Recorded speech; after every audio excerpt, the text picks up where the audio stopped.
I will just give the names of our panelists, Regina, Alexander, Mariam, Natasja, and Darius, and they will be joined by Riska. The stage of this afternoon where we've heard some words from people who are very young at heart, including myself, but now we are going to hear from some real young people.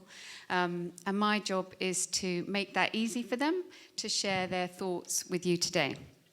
So I'm going to first ask them one by one just to introduce themselves, to tell us how old you are, where you live, and because the subject for this panel is the arts and creative expression, I would love you to tell me just give me a little insight in.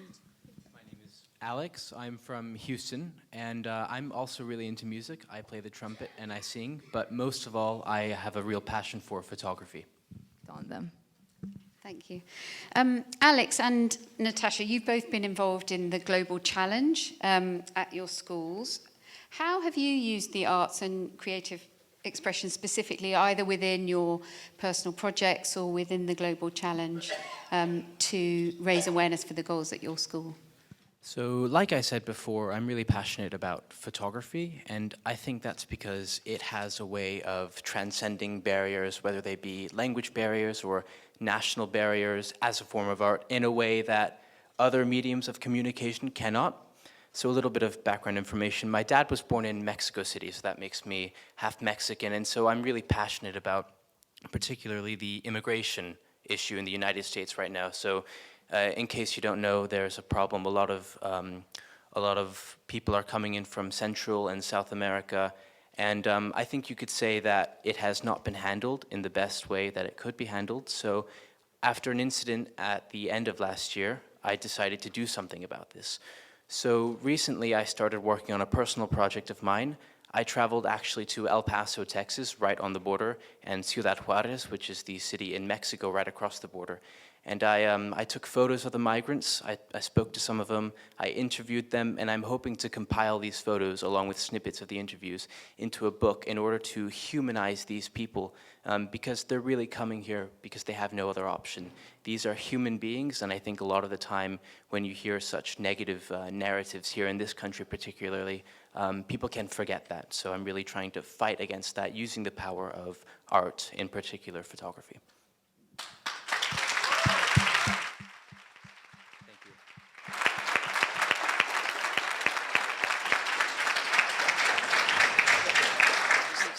And what can we do to help more children and young people unlock their creativity and act for the goals? I'm going to just ask Alex and Natasha and Regina to just very quickly share something on that. So the first thing that I think is really important is that all teachers who are working with students encourage their students to follow their ideas. I would not be sitting here today if my parents and then my teachers hadn't encouraged me when I told them that I wanted to do this interview and photography project. When I thought of it, my initial thought was, oh yeah, that'll be really cool. That'll never happen. That's really hard. Traveling hundreds of miles to El Paso, no one's ever going to go for that. But no, my parents immediately upon hearing that idea said, Alex, that's amazing. That's a great idea. And my teachers had a similar reaction as well. So because of their encouragement, my little dream has become a reality, and I'm here today. So I think encouragement is really important. So taking the idea of art, maybe expanding a little bit. When I was younger, I watched a lot of Star Trek: The Next Generation. Yeah, a bit random, but in case you don't know, in Star Trek, you've got these people and the humans, and they're peacefully coexisting with a bunch of other alien races, and they have this peaceful interplanetary organization, the United Federation of Planets, and of course, Earth is this beautiful utopia where everyone cooperates. And I think that was really influential on me from a young age. In this world that we live in today, I think it's really easy to become cynical, but I think Star Trek has really, it's a bit random, I know, but I think it's Star Trek that shaped me, the way that I see the world, and I'd really attribute it to why I'm sitting here today, because I really do firmly believe in organizations like the UN and then UNICEF. They can do great things. That utopian world, maybe it won't look exactly like that, but we can attain that, but it takes us to act. We can build it one piece at a time, whether we're sitting here on the stage or whether you're sitting out there. It all takes all of us to do something, and I think that's really shaped the way that I see the world, and again, why I'm here today, because I believe that together we can build that world. Hi everybody, and good evening. I'm Alex Garcia, a high schooler from Houston, and I'm passionate about photography, and I'm currently working on a project using photography to capture the humanity of migrant children, because I believe that photography has the power to transcend traditional barriers. It can break through barriers that otherwise would have been impassable. And that's why I'm particularly thrilled to be invited here tonight by UNICEF to introduce and talk to John Moore, award-winning photographer from World Press Photo, and the eye behind the camera of many of the photos that we will see. So for those who don't know, Mr. John Moore is a senior staff photographer and special correspondent for Getty Images. He has photographed in 65 countries on 6 continents and was posted internationally for 17 years. First to Nicaragua, then India, South of Africa, Mexico, Egypt, and Pakistan. Since 2008, he has focused on immigration with the goal to take a comprehensive approach in humanizing the issue of immigration, which is often related in terms of statistics. Moore has won top awards throughout his career, including the 2005 Pulitzer Prize for Breaking News Photography, World Press Photo Honors, and more. Mr. Moore, thank you for being here. It's an honor to speak with you, and hello. Thank you, Alex. It's great to be here with you tonight, and all of you. Thank you. Most people experience the news and the current events through a screen of some sort, and very often it's photography that serves as the only link between us, the readers and viewers, and those experiencing the events we are reading about or viewing. What is it like to actually be there on the front lines of these events, and what is it like to document the things that are going on before your eyes? Well, as a photojournalist, if we're not there, we actually have nothing at all. Unlike our colleagues who are writers, who can often talk to people who are there, as photojournalists, if we're not there, we don't have anything. And to that end, I was actually back on the U.S.-Mexico border this morning. In fact, I was photographing last night there as immigrants were presenting themselves for political asylum. Others were coming across and trying to go past Border Patrol agents. I was photographing them last night. In fact, I came straight from the airport to come here.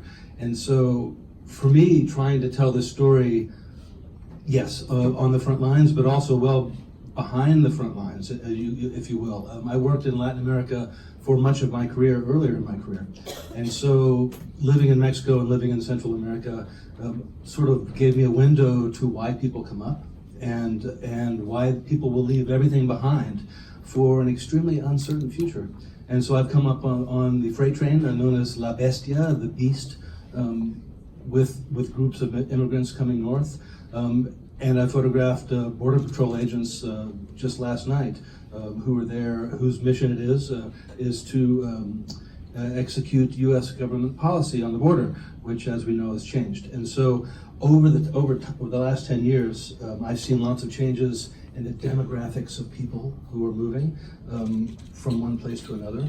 And it's, as you mentioned, thank you, it's always been my goal to humanize the story, to make it relatable and not just something that's dry and statistical.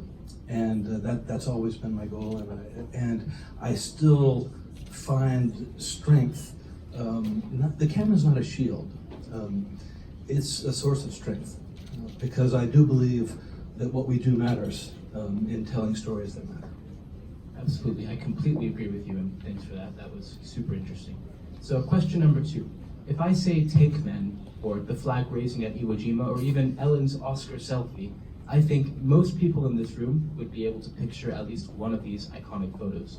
In your view, what is it that makes a good photo? Well, sometimes as a photojournalist, when you're actually there taking pictures every time we go and we go out, we try to change the world in some way. We always want to have impact with our work. You never think you're going out for a rubbish assignment. You go out thinking that you can make a difference. And it doesn't always happen that way. Sometimes we make more of a difference than others.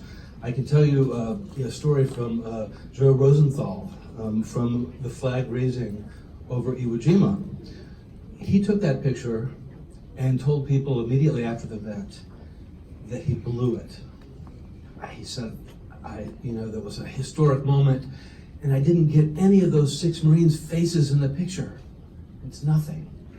And he couldn't have predicted that that photograph would have the impact that it would as a Pulitzer Prize winner, as the U.S. Marine Memorial in D.C. Oftentimes, photojournalists, we don't know what we have, even when it's in the camera, and because we don't get to decide which icons we make. We don't. As photojournalists, we're too close to the events. I may take days to make a certain picture, and I think that's the most important picture in the world. And I may have spent 2 minutes on another photo, but everyone else likes the other photo because it's a better picture. And icons are that way. Photojournalists themselves often don't know it when they take these pictures. That's very illuminating, thank you. And now question number 3. I think the idea that photography can be moving and powerful is a concept that many people are aware of, but what exactly do you think it is about this art form that can make it so impactful? And importantly, how can we use it to advance issues of children's rights? Well, a very good question.